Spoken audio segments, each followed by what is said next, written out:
Welcome and congratulations on your new job. It feels great having a new job. And because you've gotten a new job, I'd like to ask you a favor. If you'll take out your phone and if you'll see the QR code right there for Google, it'd mean a lot to us if you could give us a review. Now, while you're doing that, I want to tell you about our referral program. We pay you $25 for each person that you refer to us that completes their assignment with perfect attendance. So before you leave today, just be thinking about who do you know that you could refer and talk to someone here in the branch and they'll kind of get you started on that. Because we're always posting our jobs, we want you to know what other jobs are out there that maybe could work for your friends. So now I'd like you to click on this QR code so you can like and follow us on Facebook. And that's where this branch posts a lot of their jobs so you can see what's out there and you can kind of push your friends to it and you can take advantage of that referral program. All right, let's get your orientation started. I want you to make the absolute most out of your opportunity with us. And the first thing I want you to do each and every day is focus on having a great mental attitude. Some days it's very easy to walk in the front door with a great attitude. Some days are harder though. And what I find works really well for me is if I just stop and remind myself of everything that I'm grateful for. And I go through and just think through all the things that I have and the things that have been done for me.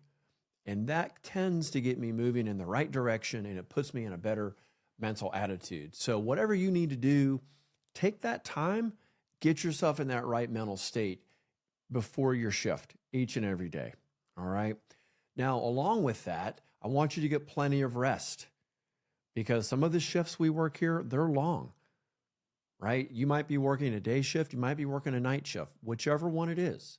I want you to get as much sleep as you can because it will affect your performance. And I want you to be your best every day.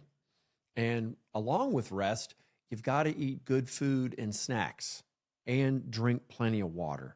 If you neglect any of those things, it really could affect how you feel at work and it'll affect your performance. And I want you to keep that job. I want you to keep that paycheck. Now, speaking of working hard and doing a great job and keeping your paycheck, I do want you to work hard every day and take advantage of this new opportunity. I think good things come to people who work hard and have a great attitude. It shows up because not everybody has that every day. And if you bring that attitude, you will stand out. And speaking of standing out, that'll help you make a great first impression. First impressions are what they say. It's your only time to make them. So one way to make a great first impression is to learn your responsibilities quickly on that first day. Do everything you can to really understand what it is that you're being asked to do, and that'll help you make that great first impression right away. Another thing you can do is be on time every day. Show up 5, maybe 10 minutes early. Get prepared. Maybe that's the time you work on the mental attitude by just giving yourself a few minutes before the shift starts. You see, we actually do have an attendance point system, and you need to take that seriously. Because if you accumulate 9 points for being late, leaving early, or a no call, no show, you're going to add up your points. And when you hit 9, your assignment will be ended. Now, we have a dress code. No ripped jeans, no extremely loose clothes. I want you to talk to your staffing coordinator right here in this branch to get the specific details for what this client wants, but we do have a dress code. Another great thing that you can do to make sure you've got a great experience with us and with this client is to be a great communicator, right? It all starts with communicating with your teammates, with your shift leader, with your coworkers. Most problems can be avoided when you communicate about a problem or a safety concern. You need a sick day, there's a workplace conflict. The best thing to do is communicate right away, and in some cases, communicate in advance. Teamwork, so important. We love team players, And we want you to really bond with your team at work and bond with us here in the branch. Because the closer we're bonded together, the better we can work together as a team to overcome whatever problems, whatever challenges are going to come up, because things are going to come up. And one of the things that tends to come up for people is they lose focus. So I want you to stay focused. Okay. What happens over time is people get lazy and they tend to lose focus. They get a little sloppy. That might take some shortcuts. I want you to focus on keeping your work quality high. Don't get too comfortable once you get into this thing a couple weeks and think, oh, I've got this. Stay humble and stay focused. That'll help you keep your work quality high, and that'll keep that great first impression going. Another thing to do, follow the instructions of your shift leader that you're given each day. You see, what's going to happen, a coworker is going to ask you to help them in one of their stations. And before you say, get up and leave your station, you want to make sure you get approval from your supervisor before you leave your station and go to theirs. So it's very important to follow the instructions and ask permission if you really feel like you need to leave your station. Now, I could have put this one first, but it's safety. Safety truly is our number one priority. I want you to be safe each and every day. I want you to get home safe with no incidents. And the best way to do that is to adhere to the PPE standards and whatever other additional safety standards that the client has on site for you. I want you to adhere to our PPE standards each and every day, even when you see other people are not adhering to it. You can't control someone else, but you can control yourself. And I don't want you to find yourself in a situation where, had you just been wearing your gloves, had you just been wearing your glasses, such and such wouldn't have happened. Okay, the best way to prevent it is just to keep your PPE on at all times. Let's move to something a little more serious, even more serious than safety, and that's how to handle a conflict when something goes wrong at work. Let's be honest. I mean, things are going to happen.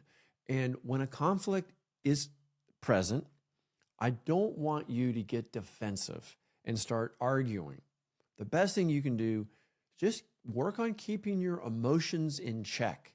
Take a big breath, relax, and remember, you're in the situation, so you have to take responsibility for yourself, right? Don't start blaming others. That's not going to help your situation when you're doing that. And always show a good attitude if you're involved in a conflict and someone is coming to you and trying to help you fix the situation, make the situation better. Show a good attitude about fixing the problem, about fixing the mistake, and getting better. Most of the time, showing a good attitude is the best way to get out of a conflict about anything happening there at work. Time cards. You are responsible for clocking in and clocking out each day. And that also includes clocking out for lunch and clocking back in for lunch. I want you to pay attention to that every day. So make sure your time is being recorded accurately. Now, we do pay weekly based on verified time cards. And that's the key word there, verified. I can't pay you accurately until your time is verified. Who verifies it? The client. That's why you need to be checking that accuracy daily. So if there is an error, if there is an IT issue that's happening that is preventing you from logging in or logging out, you need to notify us right away. Call the branch, call your shift leader over. Do that immediately. That goes back to that communication.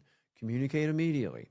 For any reason your check is not right, remain calm, call the office, and know we will do everything we can to get your hours verified and we'll get you paid as soon as possible. But there are scenarios when time hasn't been checked, time wasn't verified, and the cutoff period is missed. And that means that pay doesn't come till next week. Let's talk about a few things not to do at work before we finish with how to get promoted to a shift supervisor.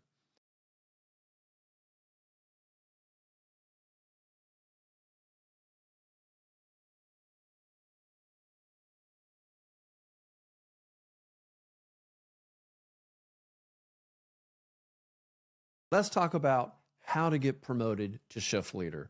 Many of you are here taking this new job because you want a new opportunity. You want to grow and you want to expand. And I want to help you do that. And the best way to get promoted to a shift leader is to do the job of a shift leader before you're actually given the title, before you're given that promotion, because you can show the team that you're ready to step into it. And here are some things you can do to show that you're ready to move into a shift leader position.